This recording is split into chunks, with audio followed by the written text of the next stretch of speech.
Well, children, so yesterday we have completed the primary CVH treatment. Today we will go for the secondary CVH treatment. In the primary treatment, it is a physical treatment where the floating debris are removed and the grit is removed. And that primary sludge, the grit which is settled in the primary tank is called as primary sludge, which is used for filling the lands. Fine. Now let me today go for the secondary treatment. Secondary treatment is a biological process. It is also called as biological treatment of sewage water because here the microbes will play a very important role in reducing the waste, organic waste of the water. And I already told you that no artificial method can replace this method. Fine. So here what is done? The primary effluent, it is passed to the large aeration tank where the water is constantly mixed with the air. Maybe it is naturally or artificially. Due to this process, large number of useful aerobic microbes will grow, and this growth will lead to the development of the flocks. What do you mean by flock? Flock, it is a masses of bacteria which are associated with the fungal filaments which is present in this tank. So flock, what is flock? One mark question asked in annual exam, and it is important for MCQ for NEET as well as CET. Flock, it is a meshes of fungal filaments in which bacteria will get entangled. Fine. And while growing, these flocks will significantly reduce the organic waste which is present in the water. Thus, it reduces the biological oxygen demand of that water body. What do you mean by biochemical or biological oxygen demand? One mark question. So, biological oxygen demand, it is the amount of oxygen required by the microorganism to consume the organic waste which is present in the water. 1 liter of water. So this BOD, it directly measures the water pollution. If the BOD is greater, then more it is having the polluting potentiality. Fine. So they are directly proportional. You can define BOD as the amount of water consumed by the bacteria to oxidize all the organic matter which is present in 1 liter of water. So if greater the BOD, then the pollution of that particular water body is also more. The effluent which is passed to the next secondary sedimentation tank. Fine. There the flock will get settled down. This settled flock is called as activated sludge. This settled flock is called as activated sludge. A small amount of this activated sludge is added to the aeration tank, which serves as inoculum or a starter. Why it is added? You already have seen how the curd is made. To make the curd, little amount of previous day curd is added so that the bacteria growth will become faster. Like that only, here the activated sludge is added as inoculum. It is added as inoculum. As for further treatment, when the next batch of water will enter into the aeration tank, the bacteria, that is the flock, will go very faster. The remaining activated sludge, it is pumped to the anaerobic digester, anaerobic sludge digesters. And here this digesters are used for the production of the biogases. Here these bacteria and fungi, there the anaerobic bacteria will digest them, producing a biogas which mainly contain methane, carbon dioxide, hydrogen sulfide. and this biogas is used as a fuel. It is used as a fuel uh, or for lighting purpose by the nearby areas, nearby people. And then this effluent which is standing on this activated sludge is called as secondary effluent. This effluent is let into the natural water bodies, like it may be river, stream, or the water can be used through recycling. So the Ministry of, this is an extra information, the Ministry of Environment and Forest, it has initiated Ganga Action Plan and Yamuna Action Plan to save these two big rivers from water pollution. Ganga was highly polluted because of the human activities. You know that Ganga is considered as holy river in our India, and many waste they were dumping in the Ganga river. So it was polluted very much. Now because of this plan, the Ganga river and Yamuna rivers have been cleaned. Now let us go to the next. So here our schematic presentation of CVH treatment is there. The primary effluent after the primary treatment is sent to the aeration tank. Here in the diagram you can see the aeration tank. So here artificially or naturally the water is allowed to mix with the air is allowed to mix with the water where the flocks will grow, and then that is sent to the secondary sedimentation tank, or you can say secondary clarifier. So here the flock will get settled at the bottom and top you will see a supernatant water. So this supernatant water is called secondary effluent, which is sent to the natural water bodies after treatment.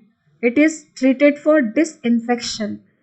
The infectious microbes, if they are left, they are treated and then it is led to the natural water bodies. Fine. And the activated sludge, which contain large amount of flock, it is taken for the biogas production. Fine. And a small amount of flock is added to the aeration tank as a inoculum. Okay. So here it is represented in a diagrammatic way. Now microbes in the production of biogas. Now we have to go to the next use of the microbe, that is the use of microbe in the production of biogas.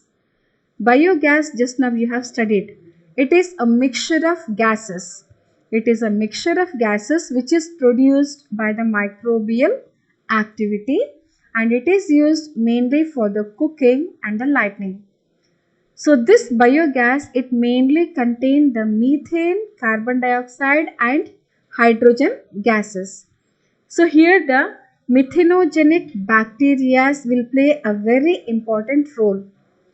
The methanogens, they will grow anaerobically on a cellulose material and produce methane.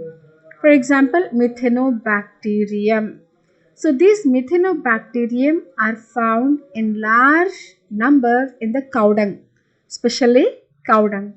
Fine. So for the production of the this biogas, cow dung is used, and you know that the availability of the cow dung is much in the rural areas, as the cattle are the main source for their income as well as for the field work. They will grow the cattle.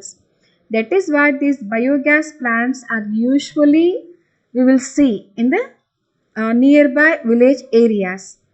So these methanogenic bacterium, they are found in the cow dung, especially in the rumen of the cattle.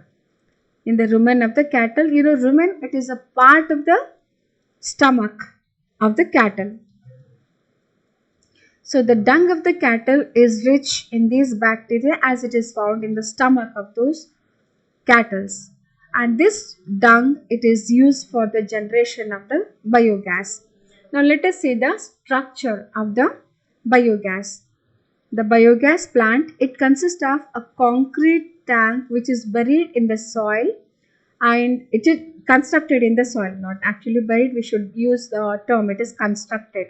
It is constructed in the soil underground. It is nearly 10 to 15 feet deep, and in this tank, biogas, this cow dung and water is mixed, which is called as slurry, that is poured into this tank, and it is covered by a lid. This slurry is covered by a floating lid or floating cover, which keeps on rising as the biogas will go on producing in this tank. The floating tank will be rising up on this slurry, and it is having a outlet pipe connection for the supply of the biogas to the nearby houses. The remaining residue after the production of the biogas is used as a fertilizer in the field, and this technique was developed by Indian Agriculture Research Institute, that is IARI, that is Indian Agricultural Research Institute, and Khadi and Village Industries Commission. This technique was developed. This you have to remember. What is the expansion of IARI? Indian Agricultural Research Institute, and KVIC, Khadi and Village Industries Commission. These two have developed the production of the biogas technology in the India. Now let us see the structure of biogas. You can see here a big concrete tank which is called digester. It is having the connection to the two smaller tanks. In one tank, dung and water mixture is poured, which is called slurry. That has a supply to the concrete tank, which is called digester. In the digester, methanogenic bacteria will grow in large number, producing biogas. And that biogas is having methane, carbon dioxide, hydrogen, etc. Main, the important 60% of the biogas is having the methane. So as the biogas will go on forming in the digester, they will go on collecting in the gas holder. As the gas holder will collect more and more biogas, it will go on rising up on the slurry. And that gas holder, that is called as gas holder. And that gas holder has got a outlet gas connection. Fine. And then the remnant, the residue, the waste after the production of the biogas will remain at the bottom, and that is called the residue, which is collected, that is called as a sludge, which is collected in the sludge tank, and it is used as a fertilizer in the field. Fine. So this structure is asked in the annual exam for 3 marks. It can be asked with the explanation for 5 marks also. So to practice this diagram. Now let me go to the microbes as biocontrol agents.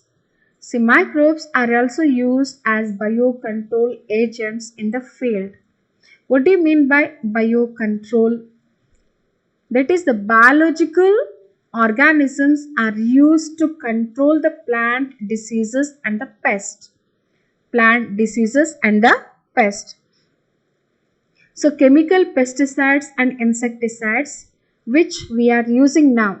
See, you know that during the Green Revolution, large amount of chemical fertilizers are used by the farmers because of the advancement in the chemical, I can say, industries. So these chemical pesticides and the insecticides, they will kill the harmful as well as useful organisms and causes pollution also. It pollutes air as well as water and the soil. So all three kinds of pollution is caused by the chemicals. And you know, the scientific study shows that if we go on using the chemicals in our field, slowly in course of time, it will make our land barren, waste. Fine. That is why nowadays you'll see the advertisement of organic farming. Organic farming is very good, which is a age-old practice in our India.